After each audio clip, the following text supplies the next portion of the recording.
webinar yang temanya itu keren banget gitu ya, peka dan adaptif dalam mengembangkan produk, yang bakal dibawakan oleh narasumber kita yang udah ada di Zoom ini di tengah-tengah kita, yaitu Kak Bintang. Tepuk tangan dulu buat Kak Bintang.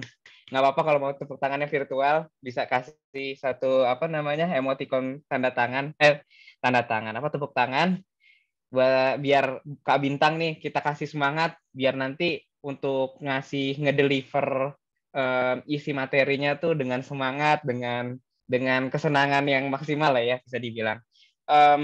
Oke, mungkin menekankan lagi kepada teman-teman yang baru datang, yang belum mengganti format namanya, saya mohon untuk bisa mengganti format namanya.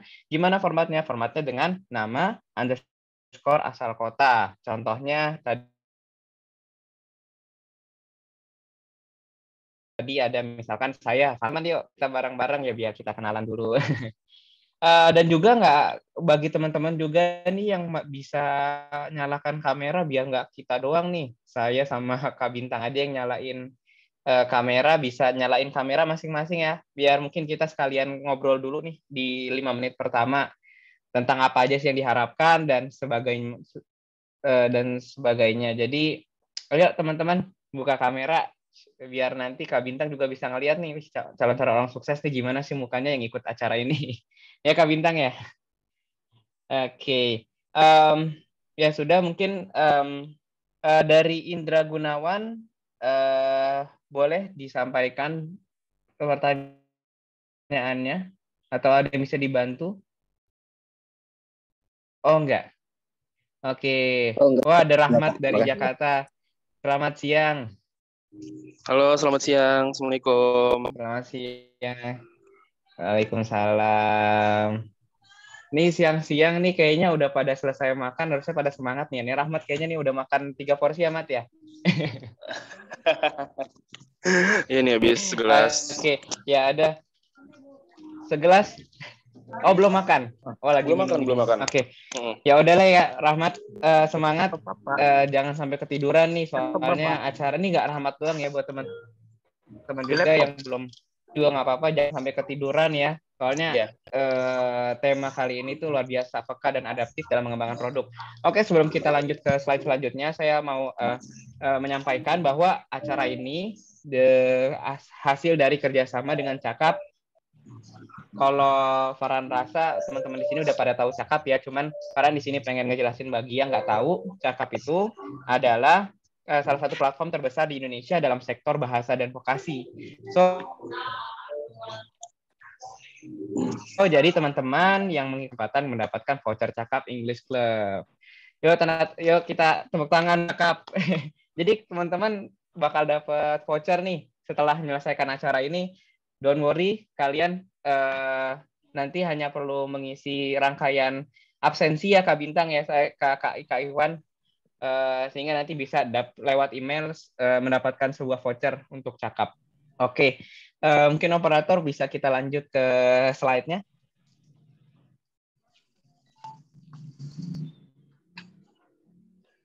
Terima kasih. Ya, kembali lagi tema kali ini adalah PK dan adaptif dalam mengembangkan produk bekerjasama dengan Cakap, yang akan dibintangi oleh Kak Bintang. Luar biasa ya, kita kali ini dibintangi oleh Kak Bintang. Untuk rundown kegiatan kali ini ya 5 menit pertama, nanti ada sedikit 5 menit untuk perkenalan narasumber, terus ada sesi materi yang akan ada 20 menit, dilanjuti oleh sesi tanya jawaban. Boleh next. Sedikit info, jadi acara ini dinamakan Kitong Talk, dan Kitong Talk adalah program unggulan Kitong Indonesia yang bertujuan untuk menginspirasi pemuda, perempuan, dan meningkatkan kesadaran, memberikan informasi terkait pendidikan, kebudayaan masyarakat, kewirausahaan, dan lingkungan, terutama dalam konteks Indonesia bagian timur. Jadi untuk tujuan Kitok ini sendiri adalah menjadi wadah bagi UMKM meningkatkan kapasitas dalam mendorong perbaikan internal, digunakan oleh UMKM dan memberikan pemahaman bagi pelaku UMKM tentang pentingnya melakukan inovasi produk dalam menjalankan bisnisnya. Oh iya, buat teman-teman yang baru datang, mohon untuk mengganti format namanya ya dengan format nama underscore asal kota. Ya, untuk rules-nya kalian diharapkan untuk mengisi form kehadiran yang akan dibagikan di tengah acara. Jadi nanti ada link yang bakal dikasih sama operator kita dan kita harap kalian mengklik dan mengisi form kehadiran. Untuk bisa mendapatkan untuk mendapatkan sertifikat, kalian harus gimana sekali kalian belum bisa dapat sertifikat. Dan peserta diharapkan untuk mute mikrofon selama kegiatan kecuali ingin menyampaikan pendapat setelah diizinkan oleh moderator saya sendiri. Peserta menggunakan tata bahasa yang baik dalam memberikan pendapat maupun bertanya dalam kegiatan. Next. Ya, selamat datang. Moderator izin untuk memberikan waktu ke Kak Ikhwan untuk menjelaskan tentang Kitong selaku pelaksana utama dalam acara ini. Waktu dan tempat kita sediakan, Kak Ikhwan. Halo teman-teman, selamat siang atau selamat sore untuk teman-teman yang ada di wilayah Indonesia Timur. Sebelumnya terima kasih sudah tertarik nih untuk ikut dan belajar sama-sama di kegiatan Ketalk ini. Tadi terima kasih juga buat Farhan yang sudah menjadi moderator pada kegiatan kita di siang ini. Nah, teman-teman, tadi Farhan udah bilang bahwa kegiatan ini adalah salah satu bagian dari program Kitong Indonesia. Nah, kan kalau kata pepatah tuh suka bilang tuh kayak tak kenal maka tak sayang gitu. Nah, sulit nih nanti buat kita, ini Kitong Indonesia itu apa? Karena itu di sini saya akan coba menjelaskan sedikit mengenai Kitong Indonesia. Nah, teman-teman, Kitong Indonesia adalah sebuah usaha sosial yang mana kita fokus dalam melakukan pemberdayaan di pemuda, perempuan, dan UMKM di wilayah Indonesia Timur. Adapun mimpi besar kita adalah kita ingin membangun ekosistem kewirausahaan yang berkelanjutan, yang mengedepankan kearifan lokal bagi pengusaha muda dan perempuan di Indonesia Timur. Nah, apa sih yang kita lakukan dalam mewujudkan mimpi besar kita? Yang pertama, kita melakukan business training dan mentoring. Jadi tidak hanya melakukan pelatihan, tapi kita juga melakukan mentoring. Kemudian kita juga membantu UMKM anak muda penerima manfaat kita untuk mengembangkan produk mereka. Kemudian kita juga memberikan akses terhadap pembiayaan kepada mereka dalam mengembangkan bisnisnya. Dan yang terakhir kita menyediakan market akses nih buat teman-teman yang ada di sana. Nah, apa sih program unggulan atau program rutin yang dilaksanakan oleh Kitong Indonesia? Ada 3 program utama. Yang pertama adalah Kitong Talk, ini yang teman-teman sedang ikuti. Di sini kita berharap kita dapat menjadi wadah silaturahmi, wadah berjejaring antara satu pengusaha, antara satu pemuda dengan teman-teman yang lain. Di mana kita berharap teman-teman yang sudah memiliki usaha bisa mengembangkan usahanya lagi, dan teman-teman yang belum memiliki usaha mungkin bisa berjejaring dan belajar dari teman-teman yang lain yang sudah memiliki usahanya. Kemudian kita ada Kitong Business Bootcamp. Nah, di sini teman-teman yang ingin belajar bisnis dari basic gitu, gimana sih dari awal mulai berbisnis, teman-teman bisa ikut atau belajar di kegiatan ini. Kemudian ada Kitong Business Mentoring. Di Kitong Business Mentoring kita melakukan mentoring kepada teman-teman UMKM secara gratis dan membantu mereka dalam mengembangkan usahanya. Nah, saat ini teman-teman kita juga sedang melakukan pemberdayaan kepada petani-petani yang ada di salah satu kabupaten di Provinsi Papua, yaitu Kabupaten Kepulauan Yapen. Nah, di sana petani-petani di sana fokus untuk bertani kopi gitu. Jadi di sana kita membantu mengolah, kita membantu untuk mengajak mereka mengembangkan produk kopi mereka sehingga bisa menjadi produk yang lebih baik dan mengakses pasar yang lebih luas. Ini beberapa foto produk-produk mereka, nanti teman-teman bisa cek juga di media sosial dan di online e-commerce-nya Kitong Indonesia. Ini teman-teman beberapa produk mereka yang sudah kita kembangkan. Nah, Untuk info lebih lanjut tentang Kitong Indonesia, teman-teman bisa follow di Facebook di Kitong Indonesia, kemudian di Instagram juga ada @kitong_indonesia, YouTube kita juga ada. Jadi teman-teman bisa menonton kegiatan kita dan juga mengupdate informasi juga di LinkedIn juga ada di Kitong Indonesia. Gitu teman-teman. Terima kasih sekali lagi sudah bergabung. Semoga kegiatan ini bisa membantu teman-teman dalam menjalankan bisnis maupun niatnya di Terima masa kasih yang Kak akan Ikhwan, datang. luar Terima biasa. kasih. Ini masih dikit. Ya, terima kasih Kak Ikhwan atas waktunya. Ya mungkin tadi yang dikasih tahu Mas Kak Ikhwan mungkin sedikit informasi ya. Jadi kalau misalkan teman-teman yang masih kepo apa sih Kitong atau pengen ikut nih rangkaian acara Kitong selanjutnya, jangan lupa follow di IG Kitong Indonesia dan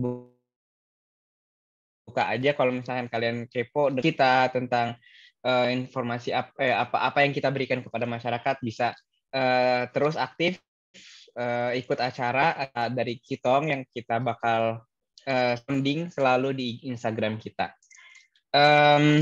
Mungkin kita sudah lewat durasi udah pada kepo dan pengen langsung nih ngedengerin materi yang dengan tema yang luar biasa ini. Jujur kalau saya sendiri udah nggak sabar nih dengerin gimana sih cara peka dan adaptif, atau mungkin kenapa sih kita harus peka dan adaptif dalam pengembangan produk. Tentunya produk ini nggak berarti kayak misalkan baju produk, kan mungkin produk itu banyak ya. Jadi mungkin akan lengkapnya akan dijelaskan oleh Kak Bintang. Jadi mohon teman-teman nih yang udah di depan laptop atau di depan HP, siapkan hati, pikiran, dan mental. Kalau bisa siapin catatan juga ya Kak Bintang ya. Siapin catatan juga karena kali ini temanya daging semua kalau orang bilang. Jangan sampai kelewatan, so stay tune. Mungkin bisa langsung next ke slide selanjutnya.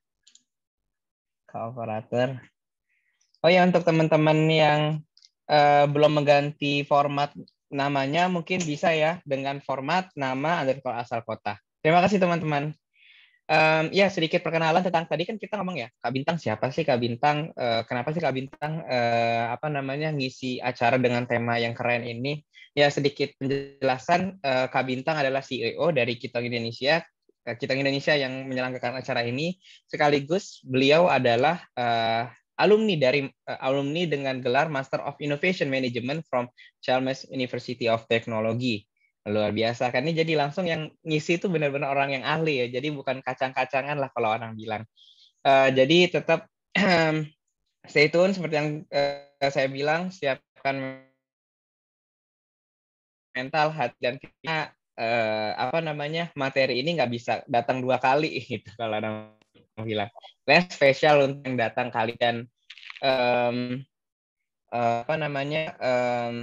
ya dimohonkan untuk fokus untuk mendengarkan acara ini.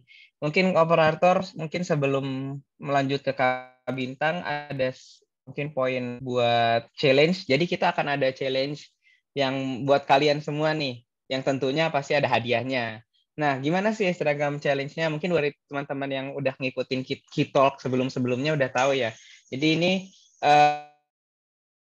Instagram challenge itu challenge kalian nih untuk membagikan pengalamanmu dari Kitalk kali ini, yang tentu tadi dengan tema peka dan adaptif dalam pengembangan produk.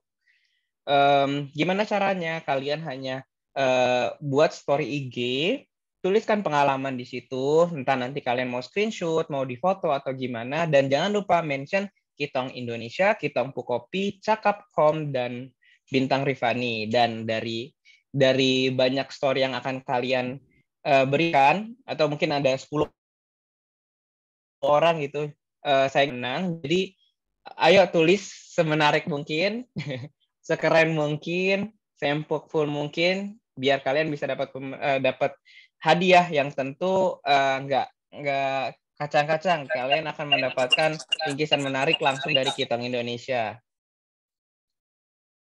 Baik, mungkin tanpa membuang waktu lagi, saya rasa juga teman-teman udah pengen langsung dengar silakan Kak Bintang. Kak Bintang, apa kabar Kak Bintang? Halo Papat. Kabar baik, alhamdulillah. Bapak apa kabar? Ini suara saya masuk nggak ya, teman-teman? Alhamdulillah. Ya. Gimana Kak Nia? Kita langsung aja ya Kak ya. Boleh kita langsung baik, ya. Baik. Oke teman. Apa namanya? Stage saya kasih ke Kak Bintang. Waktu dan tempat kami sediakan. Silakan Kak Bintang. Oke, teman-teman, terima kasih banyak sudah hadir ya di sesi K-Talk. Nah, sebagaimana tadi Kak Iwan sudah sampaikan, K-Talk ini setiap bulan kita adakan dan biasanya temanya beda-beda nih. Nah, kebetulan nih temanya dalam kali ini kita ngomongin tentang inovasi, yaitu tentang pengembangan produk gitu ya. Dan saya dengan senang hati berbagi gitu ya dengan teman-teman semua di sini. Boleh dong ditulis juga di kolom komentar. Di sini teman-teman ada yang sudah punya usaha, boleh diceritakan usahanya apa gitu ya di kolom komentar. Atau yang belum punya usaha tapi punya ide pengen bikin apa, boleh juga ditulis ya di kolom komentar. Saya pengen tahu di sini siapa aja dan bisnisnya apa aja nih kira-kira kalau memang mau punya bisnis gitu ya. Oke, sambil teman-teman boleh sambil nulis ya di kolom komentar. Kalau ada pertanyaan juga nanti silahkan tulis aja di kolom komentar. Di sini temanya peka dan adaptif dalam mengembangkan produk. Nah, sebetulnya kalau konteks produk itu kita nggak bisa terfokus pada hanya produk fisik aja gitu ya. Jadi misalkan jam tangan atau mungkin baju gitu ya, atau mungkin makanan. Tapi bisa produk itu bentuknya juga jasa atau service itu juga termasuk dalam produk gitu ya. Nah, yang akan dibahas di sini sebetulnya konteksnya umum, mau itu produk fisik atau maupun itu produk digital atau mau bentuknya jasa juga itu akan semuanya akan relate dengan apa yang kita bahas gitu ya. Nah, kenapa sih ini kita bahas ini? Nanti saya akan jelaskan. Sebelumnya tadi saya sudah diperkenalkan ya oleh Papat, thank you banget. Salam kenal teman-teman semua. Jadi saat ini saya sebagai co-founder dan juga CEO dari Kita Indonesia, dan secara background pendidikan, saya itu dari S1-nya Teknik Industri di Unpar Bandung, dan kemudian S2-nya di Management and Economics of Innovation dari Chalmers di Swedia. Nah, saya adalah salah satu penerima LPDP, beasiswa LPDP tahun 2018 lalu. Nah, di sini kalau teman-teman mau diskusi, misalkan tentang sekolah di Swedia, atau mungkin sekolah tentang inovasi, atau mungkin tentang LPDP juga boleh, silakan nanti mention ke saya aja ya. Nah, kita akan mulai ke pembahasan ya. Yang pertama, saya mau nanya dulu nih ke teman-teman, bagaimana sih bisnis merespons perubahan, gitu ya? Mungkin teman-teman bisa tulis di kolom komentar ya, bisnis itu merespons perubahan seperti apa?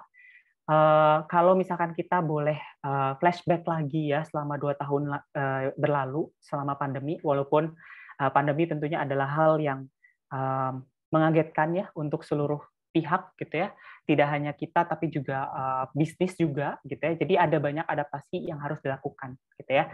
Nah, bagaimana sih bisnis itu merespon perubahan gitu ya, merespon segala tantangan yang ada. Nah, salah satunya itu adalah dengan melakukan inovasi gitu ya, inovasi dalam hal produk ataupun jasa yang ditawarkan oleh bisnis tersebut. Kalau kita lihat perjalanan selama 2 tahun yang lalu, gitu ya, dari mulai 2 tahun yang lalu, awal mulai pandemi sampai sekarang, itu ada banyak sekali perusahaan-perusahaan merespon perubahan dengan sesuatu yang ekstrim. Mungkin saya mau kasih beberapa contoh ya, teman-teman. Yang pertama, ini teman-teman mungkin tahu ya, AirAsia, ya, maskapai penerbangan. Mungkin teman-teman tahu juga betapa pandemi itu sangat sulit gitu ya untuk bisnis yang berjalan di sektor pariwisata gitu ya, ataupun usaha gitu ya. Nah, ini jadi suatu kesulitan gitu ya teman-teman, untuk terutama untuk industri penerbangan gitu ya, perusahaan-perusahaan penerbangan yang awalnya keuntungannya berlipat-lipat gitu ya, tapi karena pandemi lockdown jadinya nggak bisa kemana-mana, jadinya bahkan bisnisnya hampir terancam tertutup gitu ya. Tidak hanya AirAsia, salah satu case yang bahkan sampai maskapai penerbangannya itu gulung tikar itu adalah, mungkin teman-teman pernah dengar ada ada Thai Airways ya, atau perusahaan penerbangan yang ada dari Thailand itu bahkan sampai gulung tikar gitu ya selama pandemi kemarin. Nah, yang dilakukan oleh AirAsia agak berbeda dengan beberapa maskapai penerbangan yang lain gitu ya. Jadi ketika AirAsia menghadapi situasi pandemi dan tidak ada penerbangan gitu ya, dan banyak ditutup, dan konsumen pun nggak mau pesan tiket karena kalaupun pesan juga nggak tahu terbangnya bisa kapan dan bahkan bisa-bisa di cancel dan uangnya hangus gitu ya. Makanya AirAsia dia mulai mengarahkan bisnisnya ke bidang sektor yang lain. Nah, salah satunya itu adalah AirAsia Food. Nah, ini adalah awal cikal bakal mulanya bisnis AirAsia di sektor makanan, gitu ya. Nah, bedanya apa? Ini bahkan sektor yang sangat berbeda, gitu ya. Jadi dari yang awalnya transportasi, ini sekarang dia ke makanan, dan juga makanannya pakai aplikasi. Mirip seperti GoFood gitu ya, kemudian menawarkan makanan-makanan untuk konsumen gitu. Nah, ini ekstrim sekali gitu ya, dari mulai yang bisnis awalnya, terus kemudian ada perubahan pandemi, akhirnya bikin suatu inisiasi inovasi produk dalam hal makanan.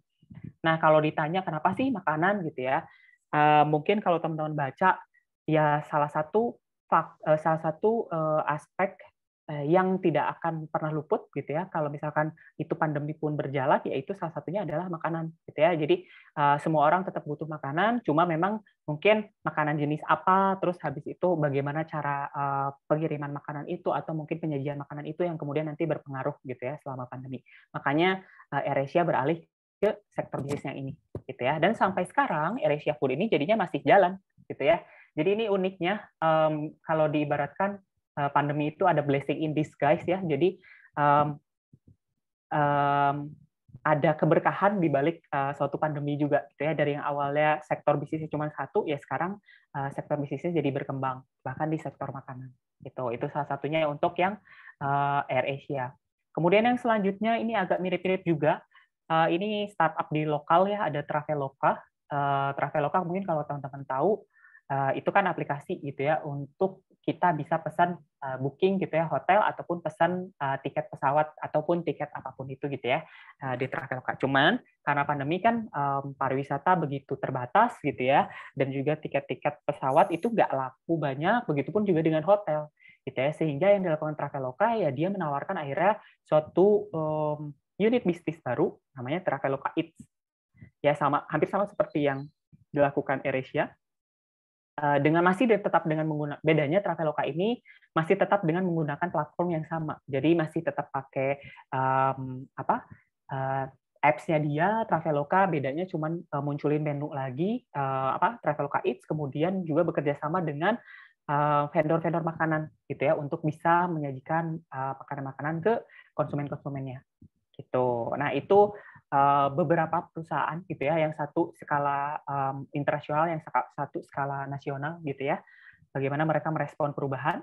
Nah, ini pun mungkin teman-teman udah sering dengar gitu ya. Yang pertama, banyak selama pandemi gitu ya, banyak kemudian akhirnya pabrik-pabrik itu jadi beralih fungsi. Yang awalnya produksi misalkan tekstil gitu ya, jadi dialihfungsikan menjadi produksi alat-alat kesehatan, karena alat-alat kesehatan yang selama pandemi kemarin sangat-sangat dibutuhkan. Begitupun dengan perusahaan-perusahaan dalam hal kosmetik gitu ya, jadinya mengalihkan fokusnya tidak hanya ke kosmetik, tapi juga ada hand sanitizer, di mana waktu itu kan protokol kesehatan sangat mengutamakan hand sanitizer dan juga masker kayak gitu. Nah, ini adalah beberapa cara perusahaan itu merespon perubahan yang ada gitu ya, tantangan yang ada. Kenapa akhirnya berubah? Karena kalau misalkan kenapa akhirnya mereka merespons dengan strategi seperti ini gitu ya? Karena kalau misalkan tidak melakukan tindakan apapun, usahanya bisa jadi gulung tikar atau mungkin tutup gitu ya. Bagaimana kabarnya dengan karyawan-karyawan yang kemudian bekerja di perusahaan tersebut gitu ya? Makanya pemilik-pemilik perusahaan yang kemudian mengelola perusahaan biasanya berpikir untuk bisa terus-terusan menjalankan perusahaannya, sekalipun harus mengubah lini bisnisnya gitu ya. Nah, ini yang kita pelajari, kita juga harus bisa fleksibel gitu ya teman-teman. Ini saya yakin nggak cuma di konteks perusahaan, dalam konteks kita pribadi juga kita harus bisa fleksibel, terutama dalam hal menghadapi perubahan gitu ya. Nah, slide selanjutnya, mungkin saya jelasin dulu secara singkat gitu ya aspek dalam bisnis. Aspek dalam bisnis ini kalau teman-teman lihat, kalau misalkan kita punya usaha atau bisnis dalam bentuk produk ataupun jasa, gitu ya, pasti kita akan berinteraksi dengan beberapa aspek, gitu ya. Yang pertama, kita pasti interaksi sama yang namanya supplier, gitu ya. Kalau kita punya produk, katakanlah produknya adalah makanan, kita bikin catering, gitu ya, pasti kita koordinasi ada banyak interaksi dengan supplier. Supplier itu berarti penyedia bahan makanan, supermarket, atau mungkin petani gitu ya. Kalau misalnya kita beli barangnya langsung dari petani, ya itu supplier. Kemudian juga usaha kita tentunya pasti menawarkan sesuatu untuk dibeli oleh konsumen. Nah, di sini konsumen juga memegang peranan penting yang mana sebuah usaha itu berinteraksi dengan erat dengan konsumen juga gitu ya. Nah, kemudian yang ketiga, mitra atau partners ini dalam hal usaha atau bisnis pasti kita nggak bisa berdiri sendiri gitu ya. Kita pasti berinteraksi tidak hanya dengan supplier, dengan konsumen, tapi juga kita butuh mitra atau partner. Contohnya kalau kita usaha bisnis online, berarti kan kita butuh bermitra sebetulnya, bekerja sama dengan setidaknya jasa ekspedisi atau pengiriman barang gitu ya, supaya bisa bantu kita untuk mengirimkan barang-barang tertentu yang mau memang menjadi usaha kita. Gitu ya. Dan kemudian aspek yang lainnya ini yang tidak kalah pentingnya dan kemudian semakin hari semakin banyak berkembang itu adalah teknologi, gitu ya teman-teman. Saat ini nggak bisa dipisahkan kehidupan kita dengan teknologi gitu ya, sangat erat. Bahkan setiap harinya kita pasti ada menggunakan teknologi-teknologi tertentu, gitu ya. Nah, dari mulai sosial media, e-commerce gitu ya, atau email, atau instant messaging, internet gitu ya, itu semua kita butuhkan untuk menjalankan usaha atau bisnis kita gitu ya, baik itu yang produk ataupun jasa. Nah, cuma yang harus kita ingat gitu ya, bahwa dalam menjalankan sebuah bisnis itu tidak hanya kita berinteraksi dengan pihak-pihak ini saja yang berinteraksi langsung dengan kita, tapi juga ada hal-hal eksternal yang kemudian kita harus perhatikan juga. Yang pertama itu ada peraturan atau kebijakan itu dari pemerintah. Ini sangat-sangat berpengaruh juga. Contoh paling sederhananya pandemi kemarin, gitu ya, betapa itu berpengaruh juga ke bisnis. Dan contoh yang mungkin dalam waktu dekat akan mulai kita rasakan, gitu ya, itu adalah kenaikan bahan bakar minyak, gitu ya. Jadi itu akan sangat berpengaruh ke bisnis juga, gitu ya.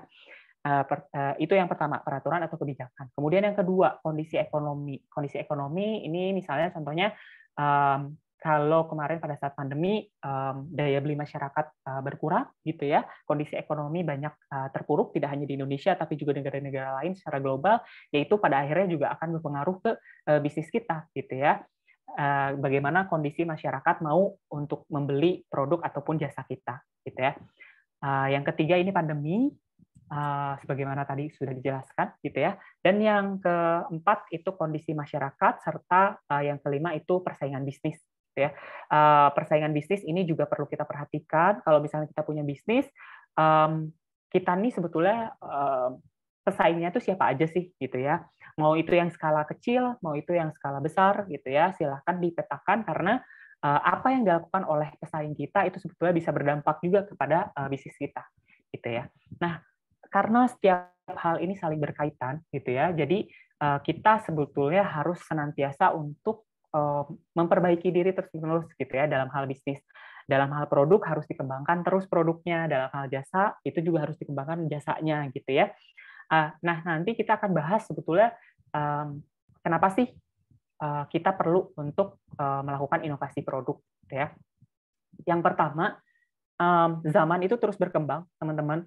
Entah itu karena kemarin pandemi atau mungkin nggak ada pandemi, yang jelas zaman itu pasti akan terus berkembang. Salah satu faktornya itu adalah teknologi dan tren yang terus berganti, gitu ya. Kalau dulu mungkin nggak banyak orang main sosial media 10 tahun lalu, tapi 10 tahun kemudian sekarang sosial media itu betapa orang-orang sangat aktif di sosial media, gitu ya. Sehingga sebagai pemilik bisnis ya kita pun juga harus bisa memanfaatkan gitu ya, dan juga beradaptasi dengan situasi yang ada. Dan hal itu kita lakukan sebagai respon untuk menghadapi tantangan perubahan gitu ya. Jadi kita memang harus bisa adaptif dan harus bisa peka terhadap apa yang terjadi di sekitar kita, gitu ya. Nah, kalau ditanya kapan sih sebetulnya kita harus melakukan inovasi di sebuah usaha kita, mau itu UMKM ataupun mungkin teman-teman di sini baru mau mulai usaha gitu ya, ataupun teman-teman di sini ada yang kerja di perusahaan gitu ya. Kapan sih kita harus melakukan inovasi? Yang pertama itu biasanya ada beberapa tandanya ya teman-teman. Tanda yang pertama, kalau misalkan usaha kita udah mulai pertumbuhannya melambat. Nah ini juga lumayan penting ya kalau untuk UMKM itu kita mengukur berapa target penjualan dan berapa realisasi penjualan setiap bulannya. Kenapa? Karena kalau misalkan kita lihat pertumbuhannya terus naik gitu ya, itu pasti kita akan sangat senang gitu ya. Tapi suatu saat pasti kita akan menghadapi pertumbuhannya itu tidak sebanyak sebelumnya gitu ya. Nah itu bisa mengindikasikan sesuatu teman-teman gitu. Entah misalkan katakanlah kondisi eksternal gitu ya, ada kebijakan pemerintah atau mungkin dari preferensi masyarakat atau preferensi konsumen kita untuk beli produk atau jasa kita gitu ya. Jadi kalau misalkan udah mulai ada pertumbuhan usaha yang melambat, ya itu tandanya teman-teman harus mulai mengidentifikasi di sektor mana nih saya harus melakukan inovasi. Nanti kita akan bahas ya, ada sektor apa saja yang bisa dilakukan. Kemudian yang kedua, kalau permintaan udah berkurang. Nah, pasti penasaran dong sebetulnya ya, yang awalnya konsumennya sering beli, katakanlah setiap bulannya selalu rutin, tapi kemudian sekarang ini cuman sesekali aja beli. Nah, pasti kan penasaran ini kenapa sebetulnya. Nah, ini juga menjadi salah satu tanda-tanda kalau teman-teman harus melakukan inovasi. Yang ketiga, saat ada kompetitor. Nah, kompetitor ini juga sangat penting ya, teman-teman. Bukan berarti kalau misalkan kita melakukan monopoli gitu ya, hanya ada satu-satunya di pasar, itu kita menjadi yang terbaik. Bukan berarti begitu. Justru kalau ada kompetisi, dengan adanya kompetitor, itu mendorong kita untuk bisa memikirkan suatu hal yang jauh lebih baik dibandingkan kompetitor kita. Gitu ya. Jadi ini satu hal yang penting juga kalau misalkan ada kompetitor, sehingga inovasi itu bisa terus berjalan. Gitu ya. Dan kemudian yang keempat, ini yang nggak kalah pentingnya juga, kalau misalkan udah ada kompetitor, dan kompetitor itu gulung tikar, ataupun misalkan memutuskan untuk menghentikan bisnisnya dan mengalihkan bisnisnya ke bidang yang lain, itu kita harus waspada juga. Kita harus waspada, kenapa? Karena itu bisa jadi indikasi apakah industri atau mungkin sektor bisnis tempat kita berusaha itu masih sehat atau enggak. Gitu ya. Nah, ini bisa jadi bahan evaluasi kita. Gitu ya. Tapi sebetulnya inovasi idealnya dilakukan setiap saat gitu ya teman-teman. Jadi kalau memang punya ide untuk bisa memperbaiki sesuatu dalam usahanya, ya silahkan dilakukan. Karena hal itu tentunya yang akan membawa manfaat baik untuk teman-teman sebagai pelaku bisnis ataupun misalkan kepada konsumennya. Gitu ya. Nah, kemudian selanjutnya ini tipe-tipe inovasi teman-teman. Ini harus ini pengenalan aja sih untuk teman-teman semua di sini, bahwa ketika suatu usaha UMKM ataupun misalkan perusahaan besar itu melakukan inovasi, itu tuh ada banyak macamnya dan ada banyak alasannya gitu ya. Kalau dipetakan teman-teman, inovasinya itu bisa dibedakan yang pertama dari segi apakah inovasi itu radikal atau incremental. Radikal itu artinya inovasinya sangat-sangat berbeda daripada sebelumnya, contohnya AirAsia tadi ya, misalkan kayak gitu. Atau incremental itu contohnya penambahan-penambahan, kayak misalkan tadi Traveloka Eats gitu ya, itu kan sebetulnya basisnya ya aplikasi, tapi akhirnya dengan aplikasi itu dia memanfaatkan fitur lainnya gitu ya, jadi ada penambahan. Itu bisa incremental juga ya. Jadi itu kalau incremental itu sifatnya penambahan-penambahan dari produk-produk yang udah kita lakukan, udah kita produksi ataupun jasa yang udah kita hasilkan gitu ya. Kalau radikal itu benar-benar ya kita menerapkan sesuatu yang benar-benar baru gitu ya. Nah, kalau misalkan dilihat dari segi motivasinya gitu ya, bisa jadi memang dimotivasi oleh mission oriented, misalkan contohnya saya ingin jadi perusahaan kafe atau kopi nomor 1 di Indonesia, misalnya kayak gitu. Sehingga dia akan terus melakukan inovasi dalam hal produk ataupun jasa yang kaitannya terkait dengan kopi, misalkan kayak gitu. Itu juga bisa dari mission oriented innovation. Dan ada juga yang sifatnya adaptif yang kita bahas hari ini gitu ya. Jadi karena adanya perubahan yang sangat-sangat signifikan sehingga akhirnya kita jadi harus melakukan perubahan dan beradaptasi. gitu ya. Jadi itu teman-teman perlu dilihat motivasinya tuh ada macam-macam sebetulnya, dan kita harus bisa fleksibel sebetulnya dengan setiap keadaan yang kita hadapi gitu ya. Kalau misalkan keadaannya ternyata nggak ada krisis, terus habis itu kayaknya kehidupan lancar-lancar aja gitu ya, politik, kondisi politik, ekonomi, sosial semuanya lancar, bukan berarti teman-teman berhenti berinovasi juga gitu ya. Teman-teman tetap bisa melakukan inovasi dengan inovasi yang bertahap gitu ya. Itu tipe-tipe inovasi teman-teman sebagai pengenal untuk kita semua di sini. Terus di sini saya juga mau mengenalkan teman-teman bahwa ketika bisnis melakukan inovasi itu tuh ada banyak aspek yang bisa dimainkan dalam bisnis gitu ya.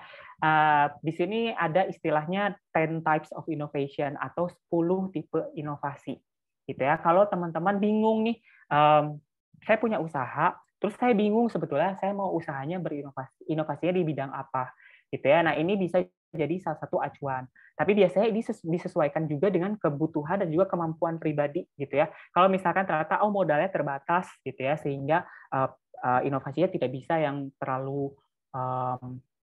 radikal gitu ya, benar-benar baru dan melibatkan teknologi-teknologi yang mahal, canggih, ya berarti silakan disesuaikan inovasinya, misalkan dari segi servis atau pelayanannya itu juga bisa gitu ya. Nah, ada apa saja sih tipe-tipe inovasi? Ini ada 3 kategori. Yang pertama itu dalam hal konfigurasi, yang kedua itu dalam hal offering atau apa yang kita tawarkan gitu ya, dan yang ketiga adalah dalam hal experience. Nah, saya mau bahas dari mulai yang konfigurasi dulu. Yang pertama itu ada profit model. Jadi misalkan mungkin di sini teman-teman ada yang sering dengar misalkan website dia gratis gitu ya, tapi dia dapat untungnya dari mana ya? Nah, salah satunya misalkan dari iklan gitu ya. Nah, itu adalah salah satu bentuk pendapatan yang bisa kita peroleh lewat iklan gitu ya. Jadi profit model ini adalah kita coba memikirkan di usaha kita bisa dapat uang dari mana lagi sih gitu ya.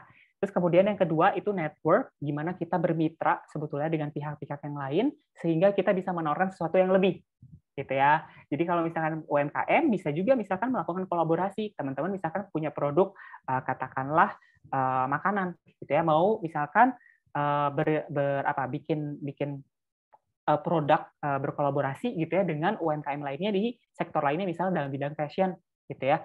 Jadi pengen bikin baju-baju khas untuk makanannya teman-teman, misalkan kayak gitu. Itu juga bisa dalam bentuk configuration gitu ya. Terus structure, dalam hal struktur perusahaannya itu juga bisa diinovasikan. Dalam hal proses ini juga lumayan penting. Jadi teman-teman, inovasi itu bukan hanya dalam hal produk akhirnya gitu ya, bentuknya apa. Misalkan di sini saya punya botol, botolnya bisa ada fitur apa gitu ya, itu bisa juga. Tapi misalkan dalam hal proses pembuatan botolnya itu juga bisa jadi inovasi gitu ya. Jadi misalkan proses pembuatan botolnya saya nggak pengen pakai bahan plastik, saya pengennya pakai bahan yang ramah lingkungan, misalkan kayak gitu. Itu juga bagian dari inovasi itu teman-teman.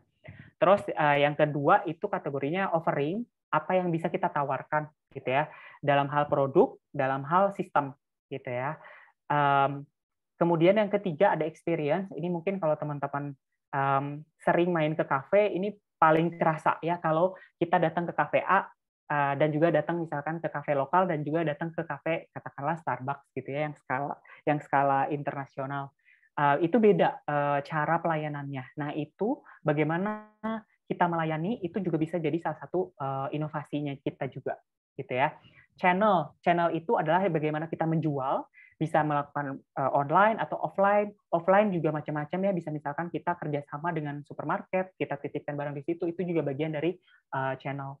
Kemudian brand, kita bisa kembangkan inovasinya dalam bentuk brand. Brand itu berarti apakah bisnis kita mau fokus ke anak muda atau mungkin bisnisnya mau fokus ke katakanlah pebisnis gitu ya, atau pekerja gitu ya, itu bisa. Dan experience yang terakhir ini yang lumayan penting juga, customer engagement. Bisa jadi produknya biasa-biasa aja, tapi dia tuh menawarkan interaksi dengan konsumen yang sangat intens gitu ya. Jadi itu juga bisa jadi salah satu inovasi. Jadi ini tergantung budgetnya teman-teman ada di mana gitu ya. Jadi bisa kalau misalkan contohnya customer engagement kan mungkin nggak perlu banyak modal ya, tapi justru perlu banyak tenaga. Nah, itu mungkin bisa teman-teman terapkan juga gitu. Itu inovasinya, teman-teman. Beberapa hal yang bisa teman-teman lakukan gitu ya untuk berinovasi. Nah, bagaimana sih caranya untuk melakukan inovasi? Ini saya mau kenalin dengan satu pendekatan gitu ya, namanya design thinking atau pola pemikiran seorang desainer gitu ya. Jadi ini adalah salah satu metode yang bisa teman-teman pakai. Kalau misalkan teman-teman googling itu ada banyak sekali caranya gitu ya, ada banyak versi. Tapi ini saya ambil salah satu yang paling utama itu dari salah satu konsultan desain namanya IDEO gitu ya. Dia punya 5 tahapan. Tahapan yang pertama discovery. Jadi kita tuh harus kalau misalkan kita mau melakukan inovasi dan peka gitu ya terhadap inovasi ya kita harus bisa banyak memperhatikan ngediscover gitu ya, memperhatikan apa yang terjadi di lingkungan kita, apa yang terjadi pada konsumen kita, apa yang terjadi di bisnis kita gitu ya. Kalau misalnya bisnisnya ternyata saya telat ngirim ke konsumen, apa sih yang menyebabkan produk saya telat kirim? Apakah karena suppliernya atau karena internal di bisnis operasionalnya gitu ya? Itu bisa teman-teman coba cari tahu. Jadi intinya di tahap pertama ini adalah teman-teman harus mencoba banyak cari tahu gitu ya, membuka mata dan cakrawala apa saja sih yang menjadi hambatan atau kendala pada bisnis saya gitu ya. Nah, itu tuh bisa macam-macam ya teman-teman, bisa internal, bisa eksternal. Nanti teman-teman bisa memilih sebetulnya tentunya tidak bisa seluruh hal masalah itu teman-teman selesaikan gitu ya. Jadi teman-teman harus bisa memilih tantangan apa sih yang mau teman-teman coba selesaikan. Misalkan kalau tantangannya ternyata konsumen saya udah mulai bosan nih dengan produk saya gitu ya. Ya udah berarti fokus ke konsumennya gitu ya. Gimana konsumen supaya menyukai kembali produk saya gitu ya. Kalau misalkan tantangannya misalkan mau saya mau mengalahkan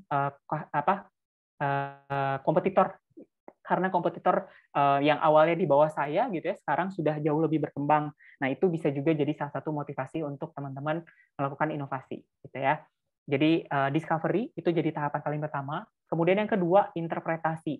Ketika teman-teman tadi contohnya saya mau menyelesaikan permasalahan kenapa sih konsumen saya jadi nggak suka sama produk saya gitu ya. Jadi yang kedua adalah interpretasi. Teman-teman harus bisa mencari tahu kira-kira kenapa ya konsumen itu nggak suka.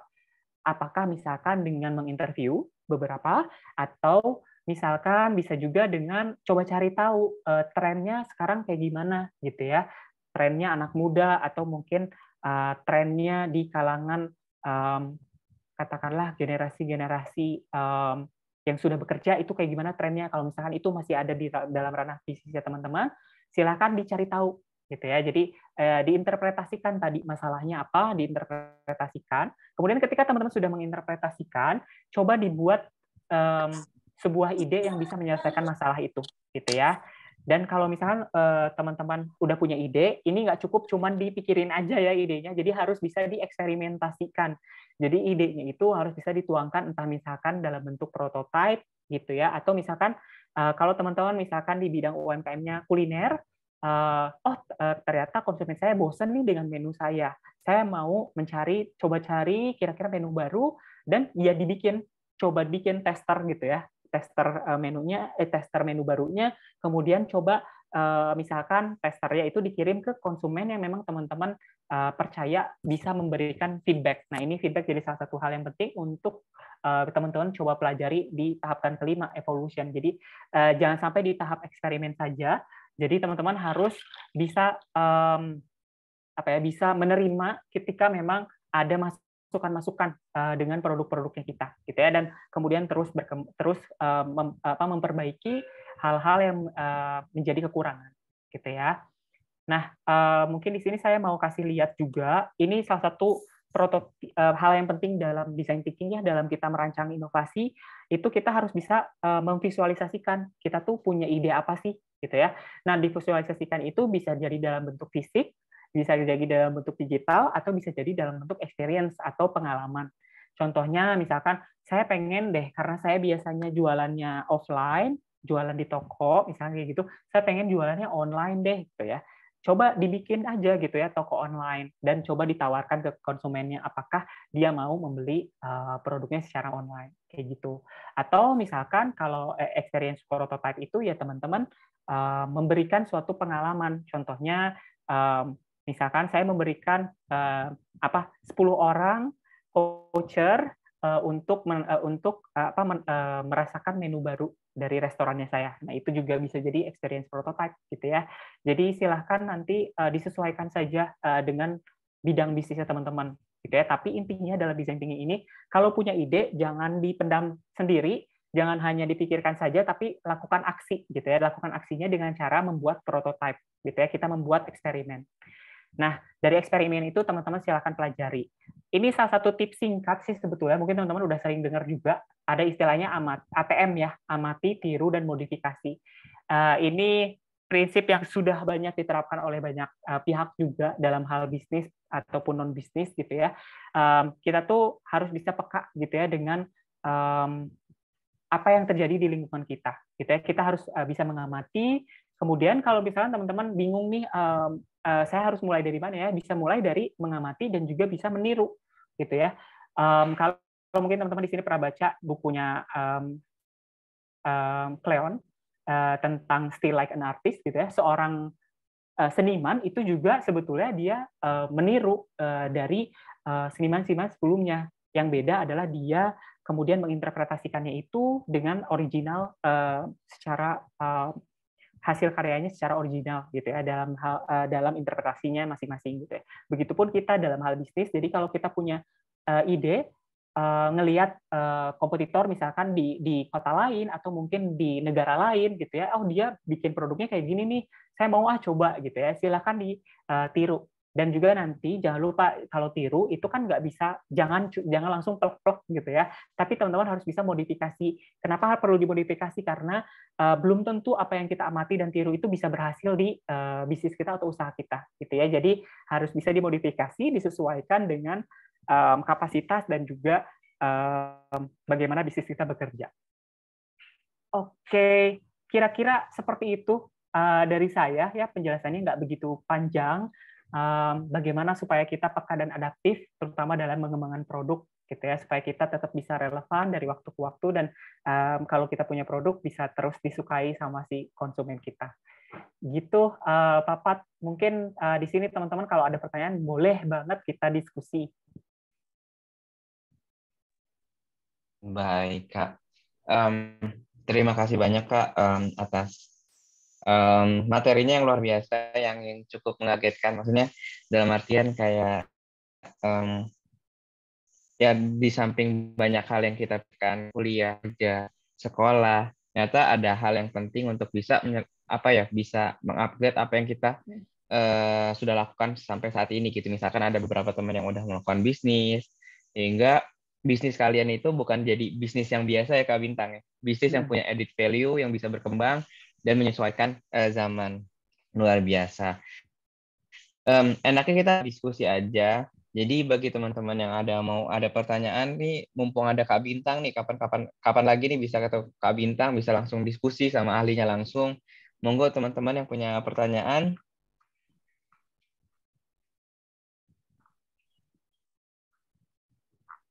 Oke, kayaknya di kolom komentar ada pertanyaan ya. Nah, ada satu pertanyaan dari Kak Hardian Danuarja.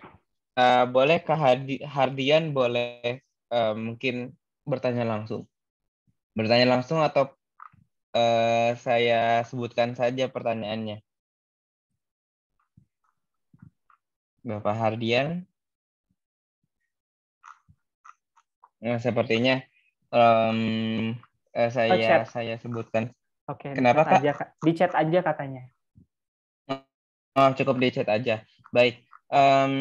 Pertanyaannya adalah kalau menyerupai bisnis orang lain, apa termasuk berinovasi, tidak termasuk plagiat? Mungkin hanya inovasi pada bisnis orang tersebut saja ya?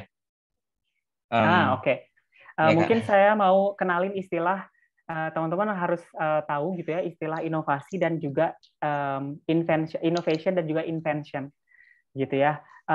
Kalau invention itu benar-benar penemuan baru gitu ya. Jadi bedakan antara inovasi dan penemuan gitu ya. Kalau penemuan itu ya memang sesuatu yang benar-benar baru, nggak ada sama sekali gitu ya. Contohnya misalkan dulu tuh belum ada handphone gitu ya, terus orang bikin handphone, itu ya penemuan gitu ya, telepon genggam gitu ya. Tapi kalau yang namanya inovasi itu sangat tergantung dengan konteksnya gitu ya. Kalau misalkan teman-teman dalam konteksnya perusahaan UMKM awalnya bikin UMKM apa, terus kemudian nanti berkembang menjadi UMKM di sektor apa gitu ya, di sektor yang lain, itu bisa jadi sebuah inovasi juga gitu ya. Nah, kalau misalkan tadi meniru gitu ya dengan yang sudah ada, itu sebetulnya sah-sah saja sih teman-teman gitu ya. Selama yang pertama itu biasanya kalau yang namanya temuan atau inovasi itu suka ada, teman-teman mungkin pernah dengar ya, hak kekayaan intelektual gitu ya. Nah, itu harus teman-teman perhatikan. Kalau misalkan katakanlah inovasinya saya mau pakai pakai teknologi online gitu ya. Nah, teknologi online-nya kalau memang teknologi online itu sudah didaftarkan gitu ya, dan teman-teman mau membuat yang sama persis, yaitu berarti yang harus dihindari ya, karena itu bisa melanggar hak kekayaan intelektual. Tapi kalau misalkan teman-teman bikin produk, terus orang lain dari kota lain atau negara lain juga ada bikin produk, tapi itu sebetulnya idenya yang sifatnya umum gitu ya, misalkan sebuah bisnis restoran bikin menu baru, terus bikin cara penyajiannya yang baru, kemudian teman-teman mau coba ngikutin ya nggak apa-apa gitu ya. Yang penting tadi amati, tiru, tapi juga ada yang ketiganya M, yaitu modifikasi gitu ya. Jadi teman-teman jangan khawatir gitu ya kalau misalkan dibilangnya plagiat atau gimana gitu ya. Nah, karena salah satu bagian yang penting dalam hal inovasi itu adalah bagaimana kita bisa mengamati lingkungan kita. Gitu. Itu mungkin dari saya, Pak Hardian. Jadi memang tidak perlu terlalu terpaku gitu ya dengan kata-kata plagiarisme gitu ya. Karena balik lagi, kalau misalkan yang sifatnya mencoreng hak kekayaan intelektual tertentu, misalkan katakanlah teman-teman bikin inovasinya dari segi branding gitu ya, branding. Terus pakai logonya ngambil dari misalkan dari logo tempat lain gitu ya, diambil tapi terus dimodif gitu ya. Nah, yang namanya logo itu teman-teman harus hati-hati. Logo itu apakah misalkan sudah terdaftar gitu ya, mempunyai kekayaan intelektual atau tidak. Kalau misalkan tidak, ya teman-teman sah-sah aja sebetulnya untuk mengembangkan, walaupun memang itu teman-teman terinspirasi dari hal yang sudah ada gitu. Jadi memang bedakan gitu ya antara inovasi dan juga invention atau temuan. Nah, kalau temuan itu memang sesuatu yang benar-benar baru, itu yang memang biasanya butuh riset sekian lama baru bisa mengeluarkan sesuatu yang baru gitu ya. Kalau inovasi ini memang jalannya cukup cepat gitu ya untuk pengembangannya. Gitu Pak Hardian, semoga menjawab. Betul ya, itu yang di KBBI. Thank you Pak Hardian sudah menulis ya, inovasi, pemasukan atau pengenalan hal-hal yang baru atau pembaruan gitu ya. Jadi sesuatu yang ada yang teman-teman modifikasi gitu ya. Dan ini yang mungkin harus saya sharing juga. Jadi modifikasinya itu bisa macam-macam, bisa misalkan saya gabungkan dari yang tadinya cuma dipraktekkan di bidang kesehatan aja gitu ya. Terus saya coba praktekkan ke bidang sektor yang lain di luar kesehatan gitu ya. Itu juga bisa. Jadi inspirasi itu bisa datang dari manapun. Misalkan teman-teman punya usaha katakanlah usaha restoran gitu ya. Terus teman-teman melihat suatu rumah sakit, dia bagus banget nih cara menghandle pasiennya. Teman-teman mau coba praktekin cara penanganan konsumen yang tepat seperti bagaimana si rumah sakit itu gitu ya. Itu juga bisa. Jadi yang berbagai sektor yang berbeda pun itu bisa jadi inspirasi untuk teman-teman melakukan inovasi atau perbaikan gitu ya. Kira-kira begitu Pak Hardian, semoga menjawab ya tadi pertanyaannya. Thank you. Ya, semoga menjawab ya Kak Hardian. Ini kebetulan ada satu pertanyaan Kak Bintang. Apakah bersedia mungkin jadi pertanyaan terakhir untuk sesi ini, Kak? Oke, ini dari Kak Eko. Boleh Kak Eko mau menyampaikan langsung, apakah perlu dari chat aja? Saya rasa dari chat aja ya. Oke, izin bertanya Kak, berapa persen tren tingkat kesuksesan dari setiap inovasi atau pengembangan produk ketika dihadapkan dengan kompetisi atau persaingan pasar? Oke. kalau ngomongin persentase tingkat kesuksesan, saya nggak bisa sebutin angka persennya berapa ya, tapi saya banyak baca buku tentang bagaimana sebuah perusahaan itu berkembang dari mulai ide awal sampai ke dia bisa bertahan ratusan tahun. Buku terakhir yang saya baca itu judulnya Built to Last, karangan Jim Collins.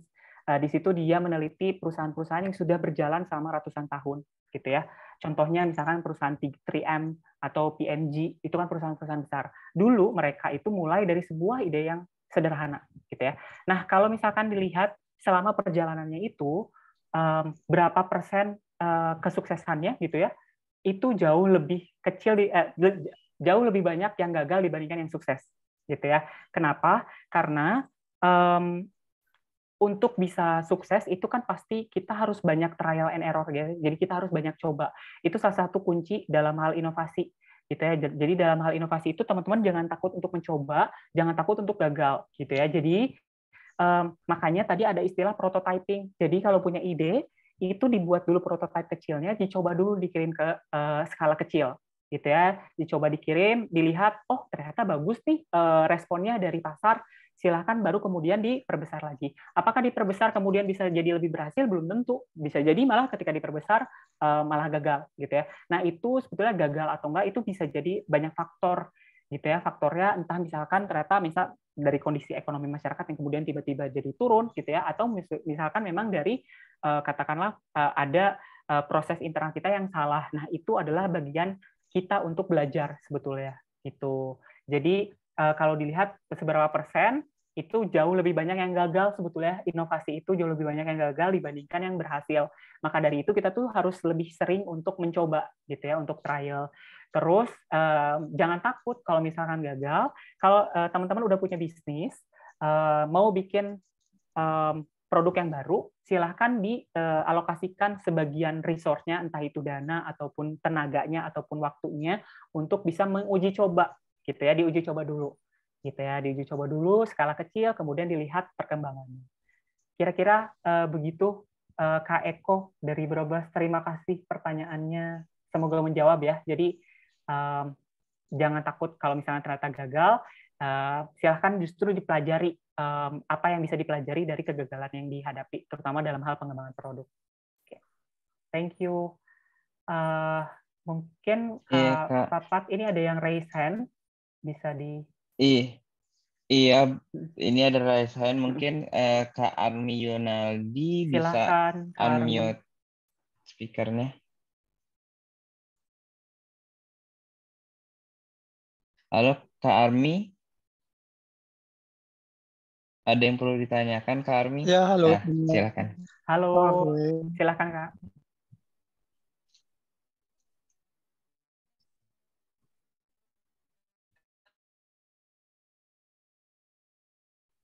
Ya, ini. Nah, kalau dari segi itu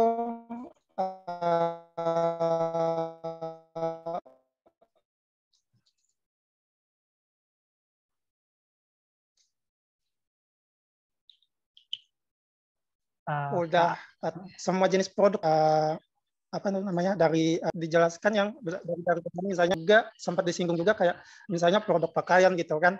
Nah kalau dari kita sendiri ini untuk saat ini lebih membantu untuk pengembangan produk ini dari jenis apa saja ya Kak ya? Oh oke. Ini berarti dalam hal apa yang dikerjakan di Kita Indonesia ya Kak? Oke. Iya. Oke, koreksi saya kalau saya salah pertanyaannya tadi. Jadi kalau di Kita Indonesia, kita sebetulnya jenis produknya sangat tergantung dengan UMKM-nya sebetulnya ya. Jadi itu kita nggak membatasi jenis produk apa. Bahkan kalau dari kita sebetulnya mulai start dari 2018 sampai sekarang gitu ya, sampai sekarang itu usahanya macam-macam dari mulai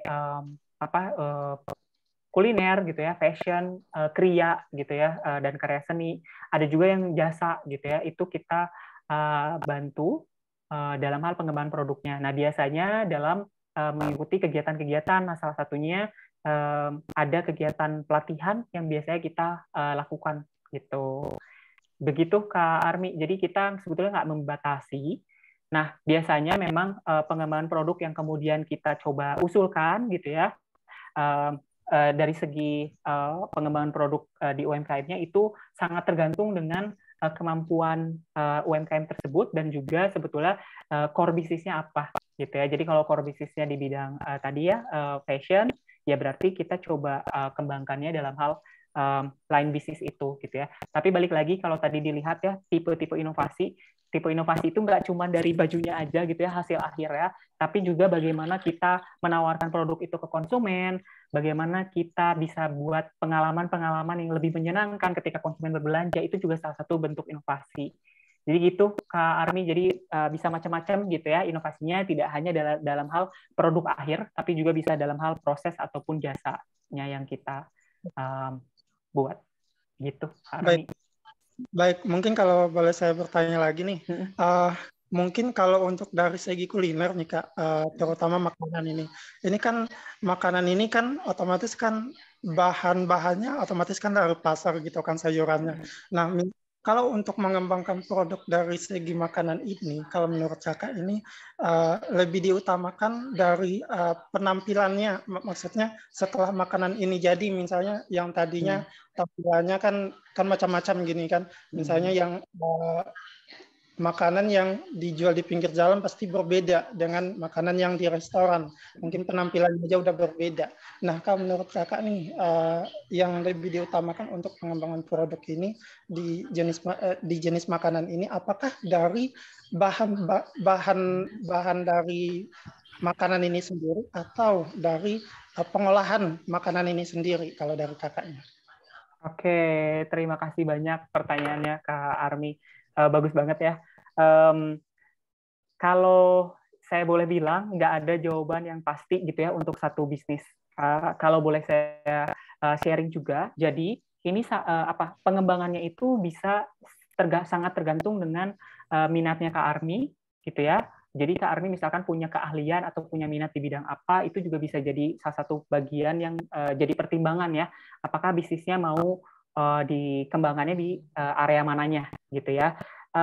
Dan kemudian yang kedua yang harus diperhatikan sebetulnya ini nggak cuma kuliner sih, mungkin semuanya juga gitu ya, sektor bisnis apapun itu dilihat pertama dari segi bisnisnya, kita bisnis apa gitu ya, terus kemudian coba lihat kompetitornya siapa.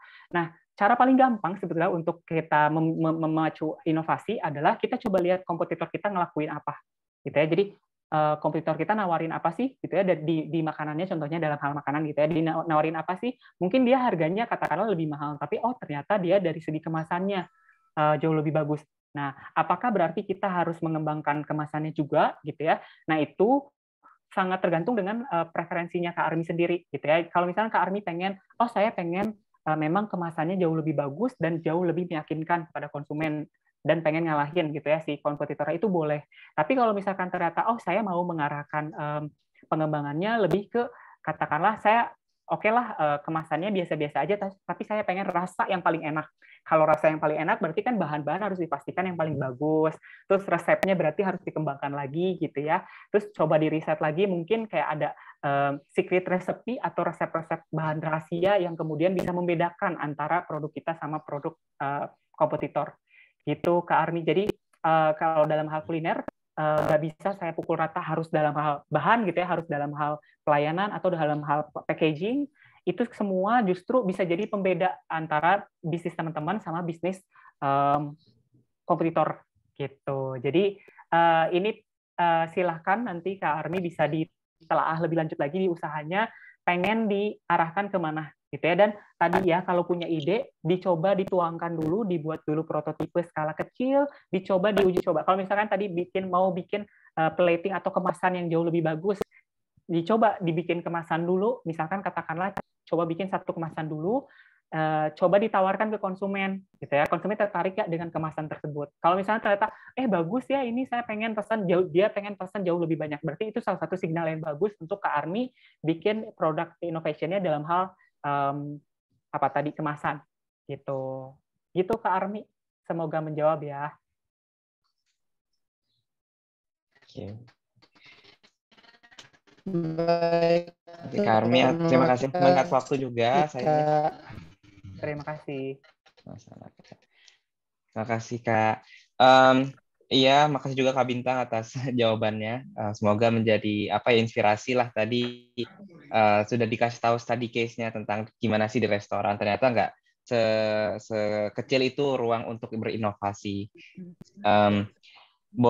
Ngelihat dari waktu nih, saya sebagai moderator izin kepada teman-teman yang sudah bertanya dan sayangnya belum ada waktu ya Kak Bintang ya. Saya boleh izin ke Kakak Bintang, mungkin kalau misalkan teman-teman masih ada pertanyaan nih, atau mungkin tadi pertanyaan yang di chat bisa ditanyakan ke IG-nya Kak Bintang ya Kak ya? Boleh. Ya, jadi IG-nya Kakak gimana Kak? Mungkin bisa di-share di teman-teman biar mungkin bisa di-follow terus ditanyain kalau ada pertanyaan, mohon izin.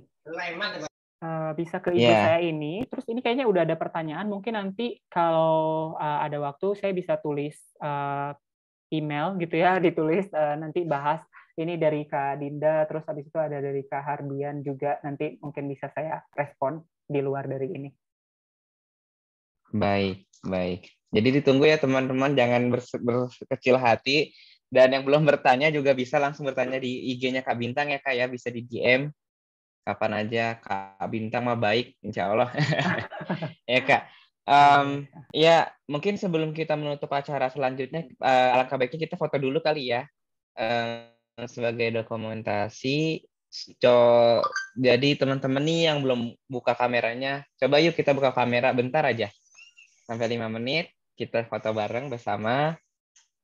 Ayo Kak Armi, kalau bisa Kak Muhammad Syaifud, Kak Herlinda, Kak Bima Prasetya, Kak Dinda, Kak Alivia, Kak Muhammad Marda, Kak Syalsabila, Kak Markus. Jadi sebutin semuanya. Ayo Kak, semuanya yuk Kak. Kita bareng-bareng, kita foto dulu bentar 5 menit. Ini Kak, diingetin nih kan calon-calon orang sukses semua nih Kak ya, insya Allah ya Kak. Amin. Amin, Ayo, semua Kak. kita ya. Semua kita semua. Oke. Oke. Yang lain saya kasih waktu mungkin setengah menit lagi ya untuk menggunakan kamera. Ayo.